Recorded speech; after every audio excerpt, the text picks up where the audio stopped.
Hello aspirants, welcome to PW OnlyIAS. I'm here preaching with the daily analysis of the Hindu from 20th of November 2024. Let's begin with today's analysis. So this is a QR code where you can basically find the PDF and along with it the other material that is required for your preparation. Topics for today's discussion: the sex workers, page number 8, Russian nuclear doctrine, PM Awas Yogana, Indira Gandhi Peace Prize, and Maori Tribe and their protest regarding a bill that has been introduced in the New Zealand Parliament, and what are the issues regarding that we'll be dealing. Let's analyze. The main topics. Topic 1, relevant from GS and GS2 perspective, because again it is a part of the society and social justice dimensions. So, page number 8. It talks about sex workers and the issues they are facing and what are the dimensions associated with them. Now, when we talk about sex workers, there are a lot of details mentioned in this editorial. So rather than just reading this editorial, what the dimensions are, I've basically summed up what all has been put over here, or even more dimensions added to that. So let us see what are the things. When we see overall this editorial, you'll be seeing who are sex workers, what are the issues, economic aspects, social aspects. What should be done is basically recommended in this editorial. If I want to analyze this, please understand, I should be able to define who a sex worker is. Now, you would very often see that the word prostitution is also often used when we try to denote or let us say talk about the sex workers, but please understand, not only this editorial, but also with respect to the demands from the side of the sex workers, they want to differentiate between the concept of the word sex workers and the prostitution work. Now let us see. Sex workers are adults. Now why we are talking about adults? Because something, even minors are prohibited. Then again, that is completely against the law. In that case, if the minor is there, the POXO Act comes into play, and that is again a criminal offense. So that is why we have mentioned the word adults over here.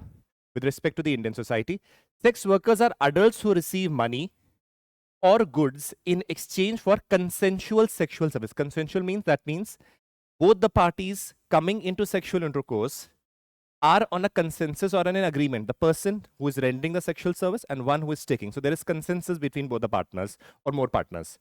Consensual sexual service or erotic performances either regularly or occasionally. Now again, the major important is that there is consensual sexual exchange that is taking place, and the one who is rendering the service and the one who is taking.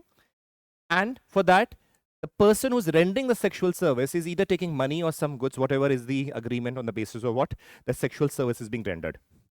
This is a concept of sex workers and they're rendering the sex service. Now, when we talk about prostitution, please understand, the term sex workers recognizes that sex work is a form of work. That is again very important. That means it is a form of profession. Once it is recognized as a form of profession, then the amount of discrimination that someone will face will tremendously decrease according to the various legal experts and according to also the sex workers.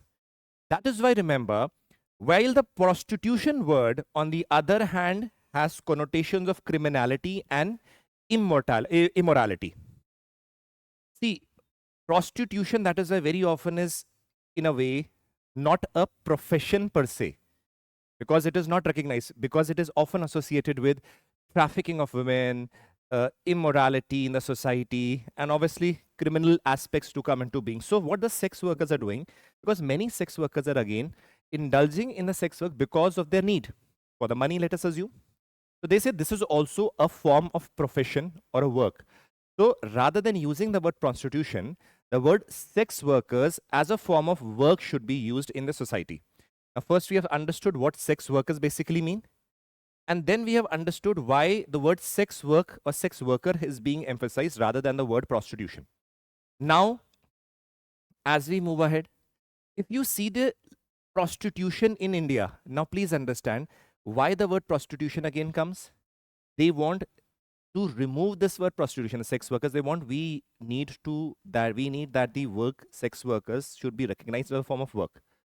That is why, though in a way when we have been using that surrendering of sexual services are also treated in a form of prostitution or brothels, or let us say in the organized and unorganized manner. So if we see based on the various survey. Again, the reports were presented by the Ministry of Health, and again, interpretations by various bodies have been done.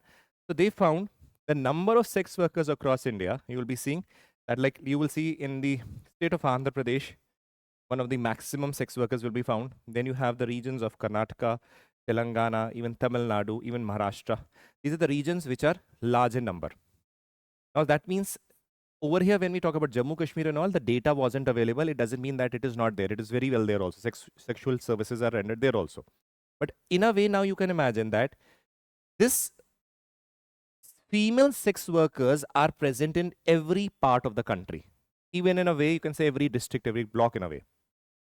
Now, when this work is seen from a stigmatic perspective, then what happens is that they do not get equal rights in a society. So what the sex workers want is they want their work to be recognized as a profession, right?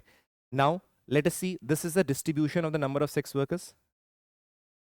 Now, if we talk about the issues that they face, this becomes very important. First is violence, physical violence. Now, please understand, when we talk about physical violence, this is something very often because of the profession that they are in, they are treated as objects. That is why even restrictions of their entry in certain places can be there. That is even given by the directions of the Supreme Court also. Their restrictions can be imposed on the entry of the prostitutes or the sex workers in certain regions, because in order to maintain community harmony also. So that means because of them, they are treated as even various physical objects, beaten also, and let us say dragged also, subjected to physical violence also. Sexual violence. Now, because they are rendering sexual service, very, very often it has been seen that the person who is taking the sexual service can indulge in various form of sexual harassment to an extent that is unnatural also. Now, that is something that creates a problem, is because when a sex worker goes to the police station to register or file a case against a particular person, the police person then will refrain from filing a case. The reason behind it is that you are already indulging in a profession that is you are earning from a sexual service. So how can you differentiate between something that is natural, unnatural, and these cases do arise? Then psychological violence. Psychological is something with respect to mind. People passing derogatory comments, people stigmatizing this profession, that is something that is seen from a very lowly eye. So that means again that psychological violence in the mind that is created because of the situation or the position that they are in. As we move ahead, lifetime issues. Now, throughout their lifetime, because even if they are, let us say, in the profession for, let us say, 5 years, 6 years, this creates a lifetime issue for them. Obviously, the people who enter this profession are in various ways get stuck in this profession. So that means it is very difficult to come out of it also because of various things. Let us say someone derives, let us say, livelihood out of this. And that time you are not skilled for any other, let us say, computer engineering course or something, whatever be the case. In that case, then this is a form of work or the income that you get, and you are stuck into this. If you're caught in a you're caught in a proper, let us say, racket, now that is again trafficking. But in that case also you are still stuck. So that is why please understand the difference between when we talk about prostitution, it has more to do with the criminality and immorality, where most of the organized and girls being forced into those brothels and rackets. Sex workers, in a way, is more of a work where you want to do it because of your circumstances. So that is why the difference in word also comes. So when we see about the lifetime, please understand stigma and marginalization. Even if you are there for some time, this tag of being a sex worker is attached to your life, and that creates ripples effect with respect to who one in future if marries, or if they have children, then they further have various issues because of their, let us say, their mothers indulging in this activity. Lack of access to justice, because you cannot file a complaint that this for against me, let us say, sexual or act or some rape has been done, because how will you differentiate between a consensual sexual activity and the rape being done by a person? Social and civic exclusion. People again do not want the people who are indulging in sexual violence, sexual acts or sex workers to be part of their society. So again, we have an exclusion from the society also. Identity crisis. Most sex workers hide their identity. Because see, why do they hide their identity? It is not something so acceptable in the society. Supposingly, you are in the army, major, general, or let us say you are in a profession of MNCs, in a corporate, if you are a mentor in a teacher or faculty in an institute, you can tell what you are because you can be proud of your profession. But this is profession which the society abhors or sees with a very lowly eye. That is why you tend to hide that identity of your perspective. And that means that again creates a problem with respect to what you are. Denial of the basic amenities, discrimination. Women and sex workers have been denied safety, proper safety, proper health care or education, right to practice the business in making money from sex. Because of this, again, we see denial of the basic amenities from the society as well as from delivery or getting the justice also. That is also again a major problem. Risk of violence. People in sex work are not only at a higher risk of violence, but they're also less likely to be protection from the police, as we had mentioned. Marginalization, illiteracy, ignorance, lack of rights, these are further aggravated because many of the girls who indulge in this profession are very young. They start from a very young age. They're not properly educated also. And that results in their rights, their life, they're all being just marginalized. That is what is the problem that they face. So this is something that sticks to them for the lifetime. Human rights issues, we realize that extortion by police and goons, denial and refused food and basic amenities, refusal or cheated on salary payments by the people who are basically handling this business, forced to consume drugs or alcohol, arbitrarily stopped, subjected to invasive body searches, arbitrarily detained in the police stations, refused or denied healthcare services, subjected to coercive health procedures, deprived of sleep by force because of the sexual activities they are forced to indulge in. This is something which you can just imagine the scale of problems that they are facing. If we move ahead, now comes an important aspect where the Supreme Court had basically recognized them. Now, please understand. The Supreme Court has recognized sex work as a profession, affirming sex workers as a right to dignity and equal protection under Article 142 of the Constitution. Now, under Article 142, we have already discussed in the previous lectures also, it is based on the perspective of complete justice, that the Constitution basically empowers the Supreme Court. What do you mean by the concept of complete justice? When the court feels that the legislature or executive are not able to perform their duties effectively, and there are certain loopholes where the justice is not being given to one person or individual or a group. In that case, this superpower that Supreme Court has, where it can revert any decision, any law, any act, any decision of the Supreme Court itself to give complete justice or give justice to an individual, this article is known as delivering complete justice.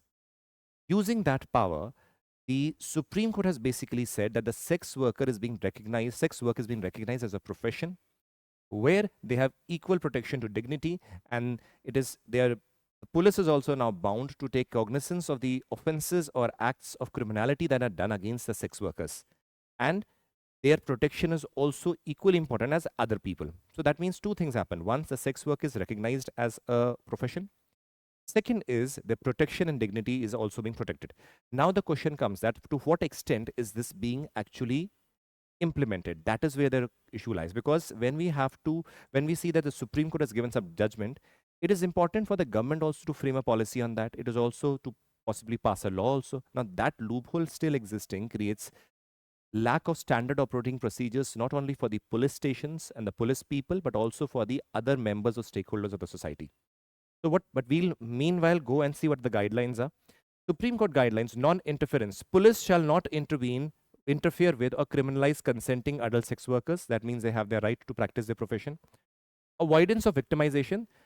Sex workers should not face any penalties or harassment during the brothel raids. Please understand, voluntary sex work is legal, brothel operation is not. Now, this is very, very important. The brothels that are there, where the sex workers are there, please understand, that is again most of the cases forced and subject to a lot of victimization and ill treatment and lack of basic amenities. So individual sex worker indulging in that is absolutely fine, allowed, but brothel system is not something that is allowed. Right to dignity, again, right to dignity is affirmed under Article 21. Family integrity, the children of the sex worker should not be separated from their mothers solely due to the profession. 5. Trafficking presumption, minors found in brothels should not be automatically presumed to be trafficked, right? 6. Equal treatment, police must not discriminate against the sex workers merely on the fact that they are rendering sexual service. 7th, Identity protection. Media must protect the identity of sex workers during the legal operations. Now, these are the guidelines that have been given by the Honorable Supreme Court in its judgment. There are certain other aspects. Way forward, combating violence. Justice Verma Committee of 2016 also suggested that establishing dedicated police units for handling complaints from the sex workers. A special unit can be created especially for them because these are sensitive cases where specific information, specific sensitivity of the police towards the sex worker is required. So this can be implemented. Healthcare access. Ensure access to health services including STD screening, sexually transmitted diseases screening and preventive measures, and along with it, taking to the aspects of how you can resolve the crisis on that is taking in the brothels, because the dismal conditions are there where people where the women over there are suffering not only from various diseases but also unhygienic condition and environment that is there. Destigmatization is basically again a very important problem. That means so according to the 22nd Law Commission recommends integrating the sex workers into anti-trafficking training, and the misconception and discrimination can be basically resolved through that. So that means we need that the sex workers themselves should be a part of these training processes where their problems can be better highlighted and they can be part of what can be done. So they themselves can be a part of the policy planning initiative that is again being recommended by the Law Commission. So this is what the issue was. Again, a vulnerable section, which is important for your topic. Topic 1, GS2, page 14. Putin signs revised nuclear doctrine amid Ukraine war. Now, please understand, this is important from the perspective of mains also, prelims also. Prelims also because right now we are seeing what is happening. Tomorrow or day after tomorrow, we will be having an editorial on that where an analysis will be done from my side. What has happened is, if you see the context, the US President Joe Biden has basically allowed Ukraine to use USA supplied long-range missiles against Ukraine. Now, this is a point of concern. US has supplied long-range missiles to Ukraine. Now, and US President has allowed that you can use this against Russia. Now, this is again a direct violation, or that means in a way US is directly or indirectly using Ukraine as a means to counter Russia. Now, this has actually frustrated Russia, and that is why it has forced them to change or bring up with their additions to their nuclear doctrine. Now, what that changes have been? So, what they have said, any conventional attack on Russia by any nation that is supported by a nuclear power will be considered a joint attack on Russia. That means, in a way, this is basically, this doctrine is in a way created in such a way that it is trying to counter any attack from US or NATO. So that means this first point says that if let us say a conventional attack that is carried out by Ukraine and supported by, let us say, United States, which is a nuclear power, so it will be considered an attack by Ukraine as well as United States on Russia. This is very directly stated by Russia. So that means now if Ukraine's attacks or uses a missile, it will be like a war declared by United States as well as Ukraine jointly against Russia. That is like a deterrence which Russia has basically declared this policy. Now, any massive aerial attack on Russia could trigger a nuclear response. Now, we very well know that. After United States, Russia has one of the largest arsenals of nuclear weapons. Now, in order to destroy a country, you don't need millions of arsenals. Few nuclear weapons and the whole countries can be destroyed. So the problem is here that because the long-range missiles have been supplied to Ukraine, so it by default meant that Ukraine could attack Russia. So any massive aerial attack on Russia will trigger nuclear. So that means if Ukraine attacks, Russia will have to reply using nuclear weapons. Next, use of nuclear weapon in response to a nuclear strike or conventional strike on Russia. That means any now conventional strike also takes place in Russia or a nuclear strike, Russia will use nuclear weapons against that particular country. Now, this is again changed the whole scenario in the world international affairs, because the way it has been directly stated, nuclear weapons is something that is a problematic situation. Any aggression by a member of a military bloc shall be seen as an attack by the whole bloc. Understand this. You know, NATO, again, a pawn of United States, any member of NATO, let us say, in a way, they're trying to say, attacks Russia, it will be seen as a whole bloc has attacked Russia. It is basically targeted at NATO only, this particular statement. Now, can you very well see that if now Ukraine uses a long-range missiles against Russia, it will again lead to the whole United States and the Eurasian regions subjected to again possibly a World War III. This becomes very, very problematic situation. Now comes the question, what role is the United Nations playing? Why is there a rise in aggression? The role now, again, policies will change because now Donald Trump will come and become the president, post his oath. So situations might de-escalate in that case. But right now, this has basically aggravated the whole scenario in the international affairs, where again we'll be seeing that countries of Europe again indulging in possibility of indulging in, let us say, violence, and that might create a ripple effect, right? So again becomes important from the international relation perspective. Topic 2, GS3, page 6, PM Awas Yojana. Now please, we need to see what is this. Pradhan Mantri Awas Yojana is a credit-linked subsidy scheme initiated to provide affordable housing to low and moderate income residents across the country. Now, newly formed government has approved the proposal to provide 3 crore additional rural and urban houses under the Pradhan Mantri Awas Yojana. This basically has two components. One is Pradhan Mantri Awas Yojana Urban, which is again implemented by the Ministry of Urban Affairs and Urban Development. And then we have Pradhan Mantri Awas Yojana Rural or Gramin, which is implemented by the Ministry of Rural Development, right? So, what is the Pradhan Mantri Awas Yojana Urban? To provide housing to the all urban areas, to people in the urban areas. Beneficiaries are economically weaker section, lower income groups, and the middle income groups. Subsidy scheme, credit linked subsidy scheme offers interest subsidy for the home loans. That means if the interest rate is supposedly 7%, possibly a subsidy of 2% or 3%, 2% might be given so that you get a loan at a lower interest rate for the economically weaker section, lower income group, and the middle income groups. In situ slum redevelopment utilizes land as a resource to provide houses to the eligible slum dwellers, right? Affordable housing and partnership promotes partnership with public and private sectors to provide basically affordable housing. Like in a way, Tata Housing is also collaborating with Government of India and the regional state governments also in order to build such houses. Beneficiary-led construction provides financial assistance to individuals to construct and enhance their own houses also. This component also becomes important. So this is from the perspective of the urban. If we see the rural, the objective is to provide pakka houses with the basic amenities into all the rural families who are homeless or living in kacha or the dilapidated houses. So transition towards the pakka houses is what the emphasis of this particular component is. Beneficiaries identified using the Socio-Economic and Caste Census 2011. Features: financial assistance 1.2 lakh in the plain areas and 1.3 lakh in the hilly, difficult and the integrated action plan areas. Construction, houses are to be constructed by the beneficiaries with technical assistance from the government. So this is important. They have to be constructed by them. Assistance is being given to them.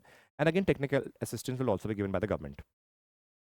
Convergence with the other schemes encourages convergence like Swachh Bharat Mission, Abhiyan or Mission and Manrega. So all these components are also being merged with this so that a proper benefit can be reaped by the people through a proper housing system. So who are not living in the houses, who are homeless, who are living in dilapidated or kacha houses can basically have some house there. So again, a positive step towards further affordable and a decent housing facility even for the people of the rural regions. Now, next topic, topic 3, GS3, page 6. Daniel Berhomim and Ali Abu Awad have been presented the Indira Gandhi Peace Prize Award for 2023. Now the question will come, what is Indira Gandhi Peace Prize? Now this is a citation which is actually given. Now Indira Gandhi Prize for Peace, Disarmament and Development is conferred every year since 1986 by Indira Gandhi Memorial Trust in honor of Indira Gandhi, the former Prime Minister of India, right? Please note this. The award recognizes individuals or organizations for their exceptional contribution who have contributed in case of, let us say, international peace, disarmament, and the development. So these can be then recognized by the trust and awarded accordingly. The prize is awarded annually, first of all, and considered one of the highest honors in the field of peace and development. It consists of an award of 25 lakh rupees, again a cash award, along with a citation, which you have already seen. This is a citation that is presented. Categories: the award is bestowed in 3 categories: peace, disarmament, and development. Criteria for recognition: the recipients are chosen based on their exceptional and sustained effort to address the critical global challenges that are related to peace, disarmament, and development. Overall, these are 3 aspects through which, if you're working on that, you've done exemplary work, then you can be honored by this prize. Their work should be demonstrate a positive impact on the international community and contribute to the betterment of the human welfare. So in a way, anyone or a group that is contributing towards international peace, disarmament, and development, you can be one of those who can be basically awarded this award that is based on the Indira Gandhi Memorial Trust, based on the criteria that is mentioned there. So you should be remembering these can be asked in your preliminary examinations, and you should have a brief idea about that. Right? Next. Topic 6, GS2. Thousands march in New Zealand Maori right protest. Now please understand this. There is a, let me show you a photograph. See, now you will be seeing, are these tribals? Yes, by descent they are tribals. They are wearing their traditional clothes because of the march that they are taking out in the streets of New Zealand. The question that arises is why? Firstly, we will study who the Maori tribe are, and there is a bill that is brought in the Parliament of New Zealand, and what are the issues regarding that? We'll see that. Okay, let's begin. Maori tribe is an indigenous tribe who have inhabited the New Zealand for centuries. Maori were originally primarily in the northern parts of the North Island in the New Zealand. South Island was much more sparsely settled. Culturally, they are Polynesian. So they are from the Polynesian islands who had basically moved and entered the New Zealand territory long centuries ago. Maori culture has endured centuries of torture and struggle. First, in the hands of the crown. Crowns means at the British Empire, and later others who wish to spot their land. Language: Maori is classified as a part of the Polynesian group of Eastern Ocean branch of the Australo-Asian languages. So you can simply say Polynesian languages to be more precise. Approximately 1/3 of the Maori still speak their ancestral language, but the vast majority still, because they adapted to the culture of New Zealand with time because the Britishers came, so they did learn their English language also. So they can speak English. Along with that, they are well versed with their ancestral language, that is Maori. That is something what we known as or call as preservation of your culture also. Now see what happens. According to the data from 2013 census, 598,608 Maori. That means 5,98,605 Maori in the country, making 14.9% of the total population of New Zealand. Their distinctive costumes serve as a visual expression reflecting the deep connection with the land and the ancestral spirits, because this is again one of the major ingredients of the tribal identity also across world, even in India. The famous aspect of the Maori culture is a haka, or the powerful war dance that they have, right? Haka, a powerful war dance known for their instant intensity, the facial expression, their loud shouts in that, use of hand, use of feet, and very actively indulging in the dance form, which is basically characterizing the Maori culture. Because they are also warlike tribes protecting their culture, so that means this is still being continued since centuries. A very prominent identity of the Maori people is their tattoos, which can be seen on their face. So they have a lot of tattoos also in their bodies also, and on the face. Now, newer generation that are coming might not put on those tattoos, but the older generation still have them, reflecting them or telling that they belong to the Maori tribe. These tattoos are called ta moka, which is traditionally a Maori art form, deeply symbolic and respected.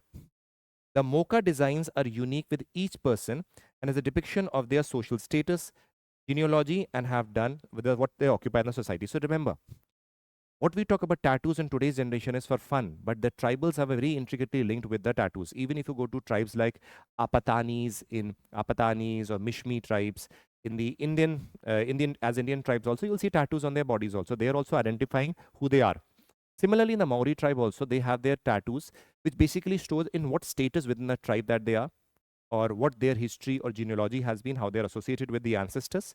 So that is reflected in the tattoo. So that is every individual having a different type of a tattoo. So you can identify that person based on the tattoo also. Now this is again information about what or who the Maori tribe is. Now the question arises, march is going on, right? Why? Please understand, there is a Treaty of Waitangi. What is this treaty? When the Britishers basically as colonizers came to New Zealand, now they came across the tribe, Maori tribe.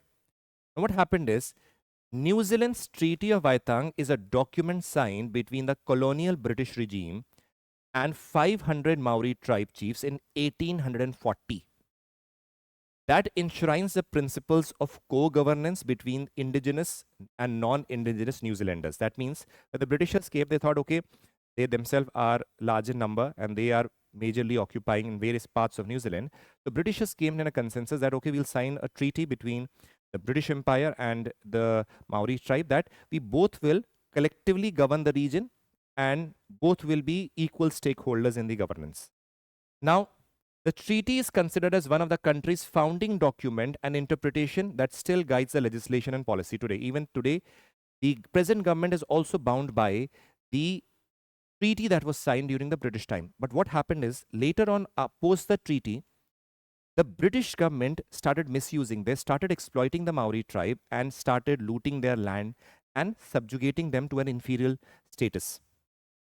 Later on, when the decolonization process started, the Maoris emphasized that their original treaty of 1840 should be upheld, and that was agreed also when New Zealand was basically formed in post the decolonization phase.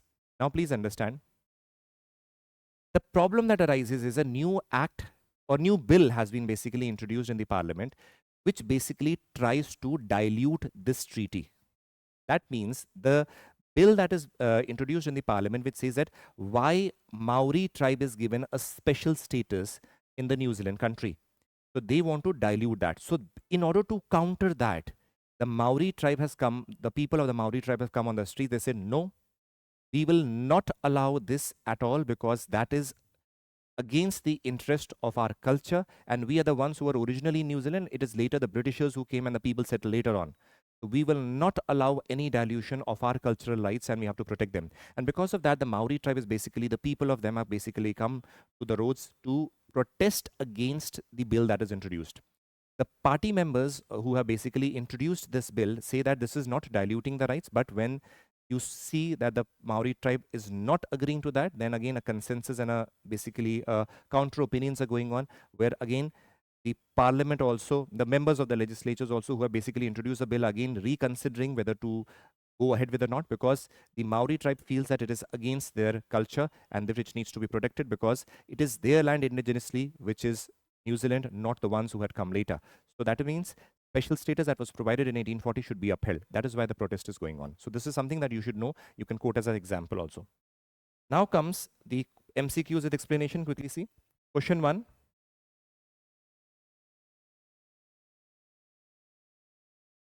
Just a minute.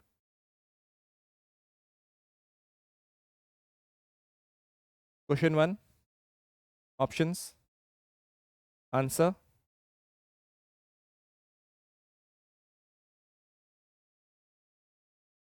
Question 2. Options. Answer. Question 3. Options. Answer. Question 4. Options. Answer. Question 5. Options. Answer. This was the analysis of the Hindu from today's newspaper. Hope you liked it, enjoyed it, and learned something out of it. Make sure you keep on revising. See, whatever is important from the Hindu, from the perspective of your civil services examination is taken. A lot of articles come which are again not relevant or which have been repeatedly covered in the past few days. So we avoid it generally because same article repeating it again every day doesn't make sense. These are the major dimensions that were there. So hope you liked it, enjoyed it. We are continuously working on improving the quality also, and with respect what you like. But again, what is required for civil services is what is being presented over here. So take care, and at the last, as you always say, Jai Hind and God bless.